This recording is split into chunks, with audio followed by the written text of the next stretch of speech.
The Toronto Maple Leafs have made a trade, the first trade of the John Chayka era here in Toronto, and it's a big one. I mean, kinda. And it's also confusing. Let's talk about it. This is the full trade for some reason. The Leafs made a deal with the Philadelphia Flyers where the Leafs acquire defenseman Emil Andrae, goalie Samuel Ersson, and a 2026 third-round pick. It's 85th overall. I checked. This year, you don't even gotta wait. What did the Leafs give up to get those things? Oh, why asking questions that are just gonna provide answers to bum you out? The Leafs traded Joseph Woll and Simone Benoit. That's funny. I was thinking about what the Leafs gave up in this trade. Flyers fans, get in here. You're gonna want to hear all this. I was thinking about the reaction to this trade, because it is a confusing trade, but we've thought about it now for a little bit, and I get it. But part of the reason that Leafs fans kind of hate this trade out of the gate, we like Joseph Woll. Woll's cool. He seems like a nice guy. His goaltending is spotty, but at its ceiling, it's very good. Simone Benoit, we love Simone Benoit. Is he a good defenseman? Well, there you go, asking more questions that provide answers that just sort of bum you out. Listen, he works really hard, all right? And we have some fun memories. And very often he did funny things that made us laugh. The epiphany that I had is, despite our reputation in Leafs Nation, we actually like the vast majority of our players. I think a lot of fan bases look at this deal, look at a player like Simone Benoit getting traded, and they go, okay, or I don't care. But we look at that and we go, not Benny! Why, is he in your top 6 every night? Well, no. Why, is he like a net positive in every game he plays? Well, okay, slow down. I don't know, isn't it enough that we just like him?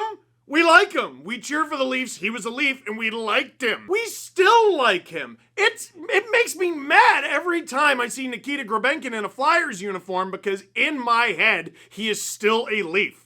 And also give him back. And to that, some of you might say, well, geez, dude, did you see the season that he had? And my answer to that is, I don't care. I just like him. Anyway, let's talk about this. Philadelphia Flyers fans, here's what you're getting. I sort of touched on this already. With Simone Benoit, you're getting a relatively cheap player, left-handed defenseman. He's not huge, but he's big enough. He plays tough. He takes so many penalties.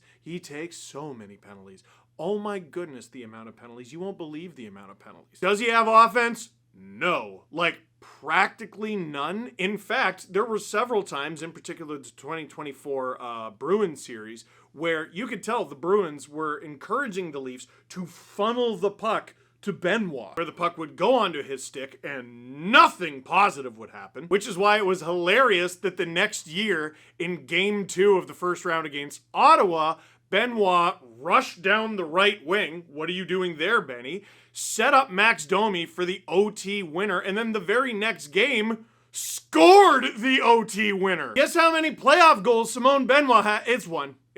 I won't waste the time. It's one. Last year in 78 regular season games, he had 1 goal. A puck mover, he is not. He had 9 assists the season before. He had 6 assists this past season. He does not do that. But he's looked pretty good at times on this roster. At times with like Jake McCabe, he's looked pretty good. There were plenty of times on this Leaf roster that Simone Benoit was straight up asked to do more than anyone really thought he was capable of, and he was just kind of like, aye, captain. Leaf fans, you got to admit this. Part of the charm of Simone Benoit is when he was signed from the Ducks, everyone was like, who is this random man? And then for the lore with my channel, I made a video about this random man, and we all said, why are you making this video about this random man, even though it got like 80,000 views? And then this random man shows up, and he starts playing, and we're like, gosh, that guy takes a lot of penalties. Why do I like him?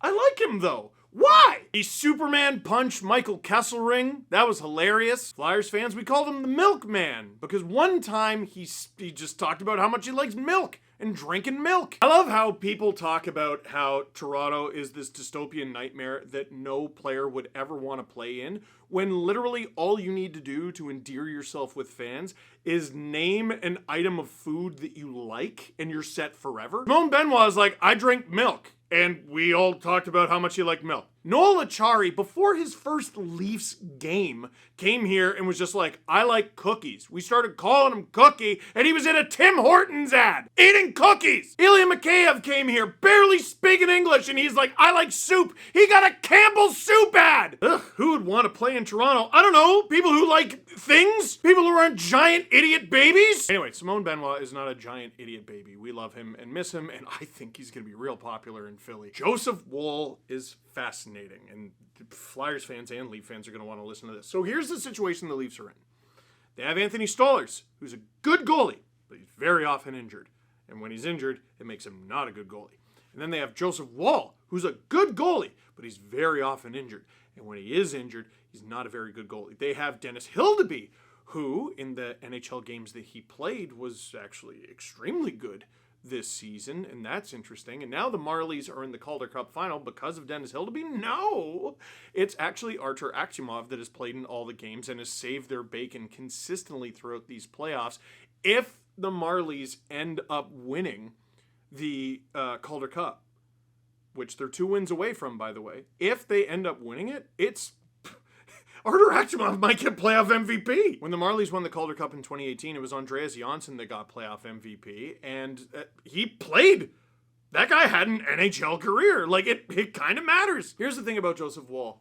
We've seen him come into games in the playoffs and be unbeatable.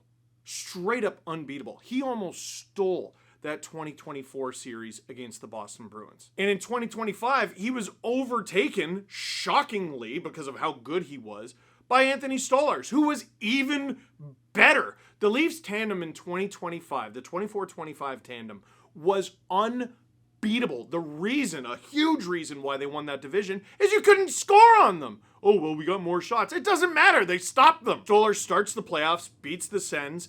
Early in the series against Florida, he does very well, and the Leafs are beating Florida. Sam Bennett elbows Stolarz in the head, which is a thing the NHL has decided you're allowed to do because it is not a sporting league worth your time or respect. And then after that, Joseph Woll stepped in. It wasn't that Woll was bad.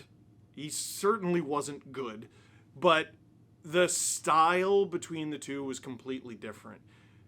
Stolarz obviously knew the Panthers from being with them.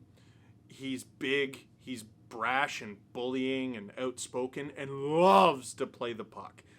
Joseph Woll should not play the puck. He's not great at it. And at $3.66 million against the cap, he's not a huge risk. And I was a little confused to see the Flyers acquire a goalie given how good Dan Vladar is. And then I was like, what was behind Dan Vladar?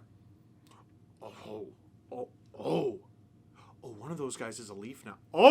Anyway, so the Flyers, for the first time in a long time, have what seems like 2 good goalies in Dan Vladar and Joseph Woll for, about $10 million. Like, Vladar hasn't signed the deal yet, but it sounds like he's going to make like 5.5. Woll is going to be great in Philly as long as you understand what he is. He's 27, right? So who knows what he tops out as, but what he has shown consistently throughout his young NHL career and pro hockey career, you cannot depend on this guy to play an abundance of games confidently. He's done it, and he always comes out on the other end of it injured.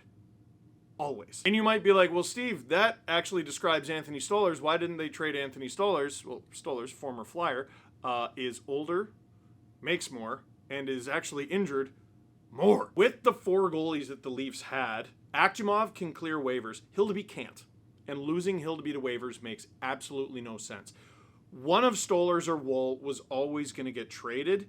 They decided it's Woll, which makes sense because he's way easier to move than Stolarz. So what do the Leafs get? Well, they get a 2026 third-round pick. That's fun. That's 85th overall. Does that matter to you? I don't know. That depends. 85th overall picks don't often make the NHL, but some have in recent memory. In 2015, it was Tommy Novak. That's an NHL player. In 2016, it was Josh Mahura. That's an NHL player. In 2018, it was Lucas Dostal. That's an NHL player. And last year, the Leafs had the 86th overall pick, and they used it to select Tyler Hopkins, who's on the Guelph Storm and a pretty good player in the OHL. Sammy Ersson's a weird one. John Chayka gave a press conference, and he did not commit to signing Sammy Ersson, who is a restricted free agent, 24 years old, and requires a qualifying offer of $1.6 million in order to keep him and his rights. Oh, well, he was a goalie for the Flyers, and he's 24, and wasn't he on Team Sweden at, like, the Four Nation Face-Off? And I think he was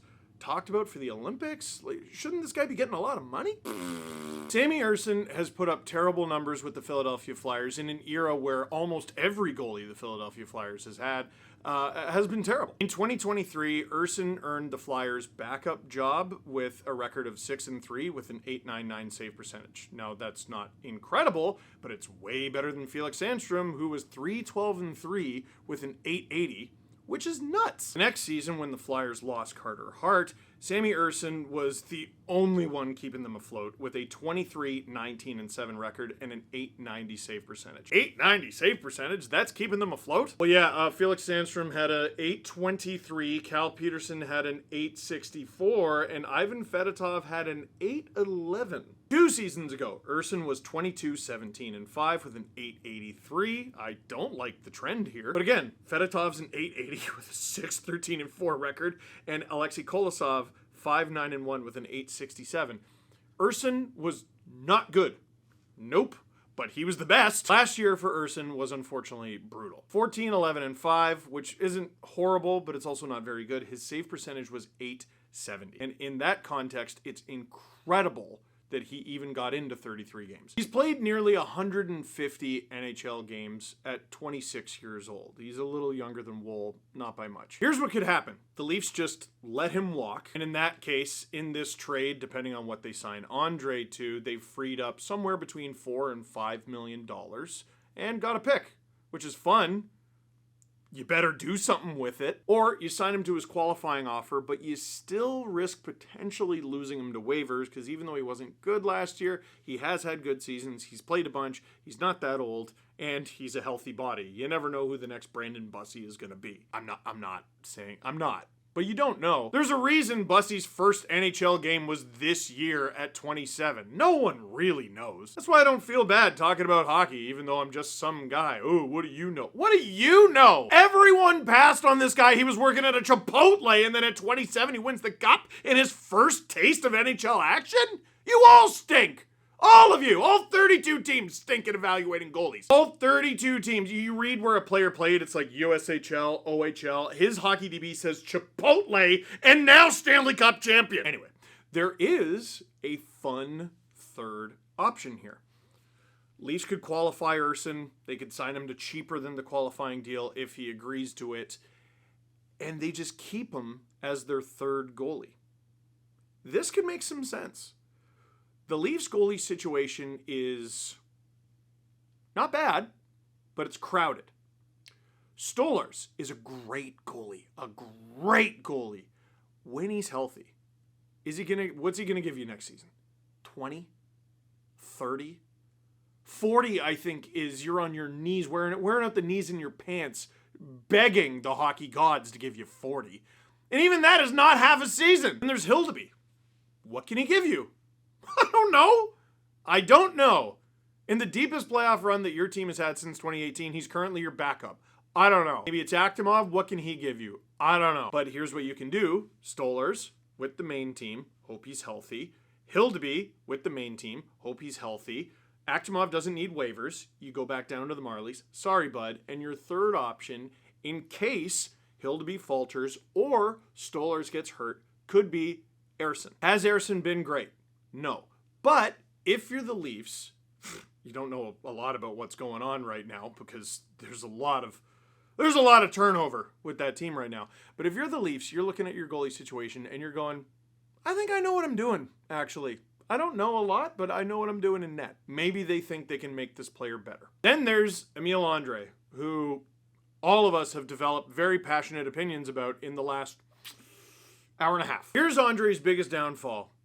He's 5'9", and as you know, it's impossible to win a Stanley Cup with a defenseman under 6 foot tall, unless, of course, you count Shane Gostisbehere and Sean Walker, who just won the Stanley Cup. Also, Stanley Cup, you just finished 5th last. Let's walk before we run, eh? Andrae is listed at 5'9" and 189 pounds. A little cannonball. And some of you aren't going to like this, but here's some charts. Here's some charts, and the more blue you see, is the better. That's basically what you need to know about it. MoneyPuck.com and all that.